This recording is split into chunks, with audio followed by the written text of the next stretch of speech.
बिस्मिल्लाहिर्रहमानिर्रहीम। ये चंद रोज़ पहले की बात है। मुल्क की एक बहुत मुक़्तदर शख्सियत ने कुछ नामवर अहले सहाफ़त को अपने यहाँ मदऊ किया। ये मुलाकात ऑफ द रिकॉर्ड थी, लेकिन ये दौर ऐसा है कि जिसमें कोई चीज़ ऑफ द रिकॉर्ड नहीं रह सकती, बिलखुसूस उस वक्त जबकि उसकी शुरका की तादाद 30 तक चली जाए। ज़ाहिर है बहुत सारी खबरें छिन छिन के बाहर आने लगीं कि इस मुलाकात में क्या गुफ्तगू हुई और क्या बातें हुई। बहुत सारी बातें हुई और उनका तज़किरा भी हुआ सोशल मीडिया पे भी और इधर उधर भी, लेकिन सबसे अहम बात जो कही गई और जिसकी तरफ सब लोग मुतवज्जो हुए बहुत ख़ास तरीके से, वो मसला है कश्मीर के बारे में थी। और उससे ये अंदाज़ा हुआ कि मसला कश्मीर के हवाले से जो क्यास आराइयाँ एक वक्त से जारी हैं, वो महज क्यास आराइयाँ नहीं थी, बल्कि उनके अंदर एक वज़न था, एक जान थी।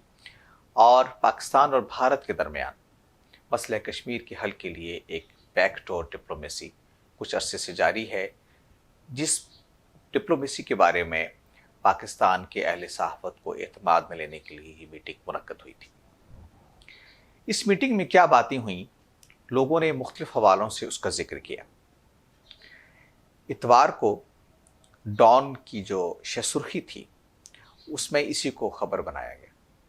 फिर उसके बाद मुल्क के एक और नामवर कालम निगार जावेद चौधरी साहिब ने अपने कालम में इसको मौजू बनाया और ये बताने की कोशिश की कि पाकिस्तान और भारत के दरमियान इस वक्त मसला कश्मीर के हवाले से क्या पेशरफ्त हुई है और क्या होने जा रही है।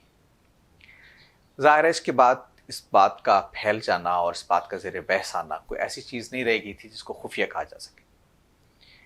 ये अगरचे लिखने वालों ने हवाला नहीं दिया कि ये गुफ्तगू कहाँ हुई, लेकिन सियाक़ो सबाक़ बिल्कुल वाज़ेह था कि जो ब्रीफिंग हुई असल में ये बात वहाँ कही गई और उसको लोगों ने अपने अपने अंदाज में इसको इब्लाग़ आम किया और उसको लोगों के सामने रखा।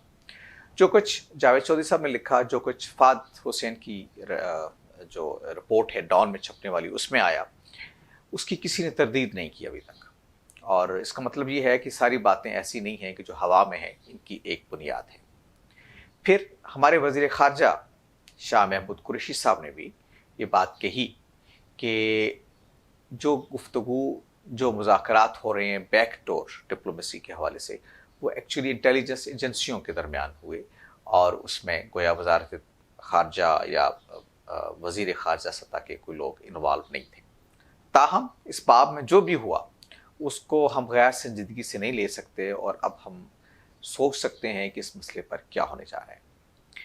जो डेवलपमेंट्स पिछले 1-1.5 साल में हुई हैं, इनको अगर सामने रखा जाए तो मालूम ये होता है कि पाकिस्तान और भारत मसला कश्मीर के एक संजीदा हल की तरफ बढ़ रहे हैं। और ये बात भी अब अगर कही जाए कि पिछले साल 1.5 साल में होने वाली पेशरफ्त ऐसी है कि जिस पर दोनों तरह के फरीक जो हैं या दोनों अतराफ सरहद के लोग जो बैठे हुए हैं ज़िम्मेदारान, उनको एतमाद में लिया गया था। कश्मीर में नई सूरत हाल उस वक्त पैदा हुई जब 5 अगस्त 2019 को इंडिया ने बाज़ अहम फैसले करते हुए कश्मीर के स्टेटस को तब्दील कर दिया। यानी मकबूजा कश्मीर का वो इलाका जो इस वक्त कश्मीर वादी और लद्दाख और इन इलाकों पर मुश्तमिल है, उस पर भारत का ज़ाहिर कब्ज़ा है। तो भारत ने उस कब्ज़े के हवाले से चंद आम फैसले किए। एक फ़ैसला तो ये किया कि लद्दाख को उन्होंने गोया भारत का हिस्सा बना दिया, और दूसरा फ़ैसला ये किया कि आइन में तब्दील करते हुए कश्मीर में गैर कश्मीरियों की जायदाद ख़रीदने और आबाद होने की जो एक पाबंदी थी उसको ख़त्म कर दी। ये एक वाज़ेह तौर पर एक स्टेप फॉरवर्ड था कि किस तरीके से एक मकबूजा कश्मीर को आस्ता आस्ता मर्ज कर दिया जाए इंडिया के अंदर, और उसका जो इंडिविजुअल तशख़्ख़ुस है जिसका वादा कर रखा है इंडिया ने बैन-अक़वामी फोरम्स पर भी और बायलैटरल फोरम्स पर भी, उनको टोटली पामाल करते हुए ये कोई पेशरफ्त हुई और मामला आगे बढ़ा। एक पेशरफ्त पाकिस्तान की तरफ भी हुई और वो ये कि गलगित बल्तिस्तान के इलाके को पाकिस्तान ने एक सूबे की हैसियत दे दी। हालांकि ये गलगित बल्तिस्तान और कश्मीर का इलाका सारे मिल के इनके बारे में एक राय ये थी कि इंडिया और पाकिस्तान के दरमियान ये मुतनाज़ इलाके हैं और इन के बारे में फ़ैसला यहाँ के लोगों की राय से, इस तस्वाब आम से, प्लेबिसिट से किया जाएगा।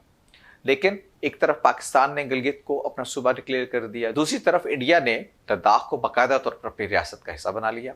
और वादी कश्मीर के बारे में जैसे मैंने अर्ज़ किया कि बहुत बुनियादी स्टेप्स लेने शुरू किए। अब ये क्या किया जा सकता है कि दोनों इक़दामात जो इंडियन गवर्नमेंट ने उठाए और पाकिस्तान गवर्नमेंट ने उठाए, ये किसी अंडरस्टैंडिंग का नतीजा थी।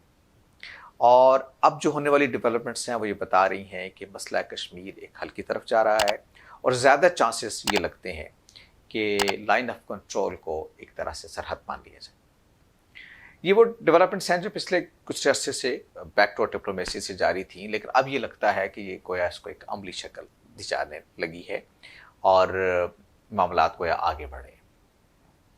आने वाले दिनों में क्या होगा, लेकिन मैं ये समझता हूँ कि चंद चीज़ें अहम हैं कि जो अगर ज़ेर बहस न लाई गई, जिनका लिहाज न रखा गया, तो ये मसला हल नहीं हो पाएगा और इसका कोई सलूशन भी हम बैकडोर डिप्लोमेसी से नाफिज करने की कोशिश करेंगे वो पूरी तरीके से नतीजा खेज नहीं होगा। पहला स्टेप जो बहुत ज़रूरी है वो ये है कि ये बैक चैनल से जो चीज़ें डिसाइड हो रही हैं उनको आवाम के सामने लाया जाए और इसका सबसे अच्छा फोरम पार्लियामेंट है। यानी जो डेवलपमेंट्स भी आप करने जा रहे हैं, जो भी फैसले आप करना जा रहे हैं, ये लाजिम है कि वो आवाम के फोरम और ज़ाहिर है कि पार्लियामेंट है वो उस नुमाइंदा, उसके सामने रखी जाए और पार्लियामेंट की मंजूरी से ये सब कुछ किया जाए। इसकी वजह ये है कि रियासत की सतह पे वो इतने अहम फैसले अगर उनको आवाम की तायद मुयसर नहीं है तो उनकी जो अमली हैसियत है वो मुश्तबे हो जाती है और वो नतीजा खेज नहीं हो पाते। बहुत ज़रूरी है कि इन सारे मसाइल को, उस सारी पेशरफ्त को, जो कुछ बात हो रही है और हो चुकी है, उसको पार्लियामेंट के फोरम पे लाया जाए और आवाम के नुमाइंदों को इत्मीनान दिया जाए। एक बात। दूसरी बात जो बहुत ज़रूरी है वो ये है कि कश्मीर की जो गवर्नमेंट है, आज़ाद कश्मीर, उसको भी इत्मीनान में लिया जाए। देखिए, पाकिस्तान हमेशा से ये कह रहा है कि इंडिया और पाकिस्तान दो फरीक नहीं है मसले कश्मीर के, तीन फरीक हैं और इसमें तीसरा फरीक जो है वो कश्मीरी है। और ख़ुद जो बायलैटरली और इंटरनेशनल जो फोरम्स पे बात हुई, खासतौर पर अक़वाम मुत्तहिदा पर, उसमें ये बात तय हुई है कि ये आज़ाद कश्मीर और मकबूजा कश्मीर के लोग हैं जो ये तय करेंगे कि उनको पाकिस्तान के साथ रहना है या इंडिया के साथ रहना है। लिहाजा कैसे मुमकिन है कि इंडिया और पाकिस्तान उनकी राय को या उन लोगों को नज़रअंदाज करके कोई फैसला करें। लिहाजा पाकिस्तान की ज़िम्मेदारी ये है कि वो आज़ाद कश्मीर की गवर्नमेंट को इत्मीनान मिले। आज़ाद कश्मीर के वज़ीर आज़म ने जो प्रेस कॉन्फ्रेंस की कल, उससे अंदाज़ा ये होता है कि उनको इत्मीनान में नहीं लिया गया। लिहाजा दूसरी बड़ी अहम बात यह है कि उनको इत्मीनान में लेना ज़रूरी है, कश्मीरी लीडरशिप को, ख़ासतौर पर कश्मीरी जो इस वक्त असम्बली है उसको भी, और वो पार्टीज़ भी जो इस वक्त कश्मीर में एक्टिव हैं लेकिन मुमकिन असम्बली में ना भी हों, उनको भी इत्मीनान में लिया जाए। तीसरी चीज़ बड़ी अहम है वो ये है कि पाकिस्तान अपने मुफादात का पूरी तरह से लिहाज रखे और इसमें सबसे अहम चीज़ ये है वो पानी है। वो दरिया जो भारत से पाकिस्तान आ रहे हैं और वो उनके पानी का जो हिस्सा एक पुराने एक मुआहदे के तहत जो इंडस तास मुआहदे के तहत तय पाया था, उसके तहत पाकिस्तान को उसका हिस्सा पूरी तरह मिलना चाहिए। और जब मुख्तलिफ वायलेशन की खबरें आती रहती हैं, इंडिया डैम बना रहा है, पानी रोक रहा है, उसकी रोकथाम का एक मौसर निज़ाम सामने आना चाहिए ताकि पाकिस्तान पानी के मसले के बारे में किसी आइंदा आने वाले दिनों में इज़्तिराब का शिकार न होने पाए। हम जानते हैं कि इंडिया एक पॉलिसी के तहत पाकिस्तान के पानी के ज़खायर को रोक देना चाहता है। रावी का जो अशर हुआ वो हमारे सामने है। इस वक्त लहद है कि आपके पास चनाब और झेलम का पानी है या सिंध का पानी है। इंडिया ने इस बात की भी कोशिश की कि दरिया काबुल के पानी पर डैम बनाया जाए और उसके लिए अफगानिस्तान की मदद की ताकि दरिया सिंध और काबुल का पानी मिलकर जो पाकिस्तान को जरखेज़ करता है उसके रास्ते रोके जाए। तो बहुत ज़रूरी है कि पानी के मामले में इंडिया की गवर्नमेंट से दो टोक बात की जाए और इसकी ऐसी उनसे गारंटीज़ ली जाएँ जिसके बाद पाकिस्तान के लिए पानी का इशू ना बने। तो मसला कश्मीर को हल तो होना है आज या कल, और ये बात भी तय है कि ये आइडियल सोल्यूशन की तरफ नहीं जाएगा। इसका कोई ऐसा हल हमें कबूल करना पड़ेगा और कश्मीरियों को भी कबूल करना पड़ेगा जो आइडियल तो शायद ना हो, लेकिन ये भी ज़रूरी है कि वो हल ऐसा ज़रूर हो कि जो कम अज़ कम पाकिस्तान को, कश्मीर के लोगों को काबिल कबूल हो। यानी ये कश्मीर के लोगों को ये ना लगे कि इतना अरसा वो कुर्बानियाँ देते रहे लेकिन उनके हिस्से में कुछ नहीं आया। उनके मुफादात का तहफ़्फ़ुज़ होना चाहिए, पाकिस्तान के मुफादात का तहफ़्फ़ुज़ होना चाहिए और कोई बात बैकडोर चैनल से तय नहीं होनी चाहिए, बल्कि उसके अवामी फोरम्स पर सामने आना चाहिए और पाकिस्तान के अवाम को उनको इस सारे मसले पर एतमाद में लेना चाहिए। बहुत शुक्रिया।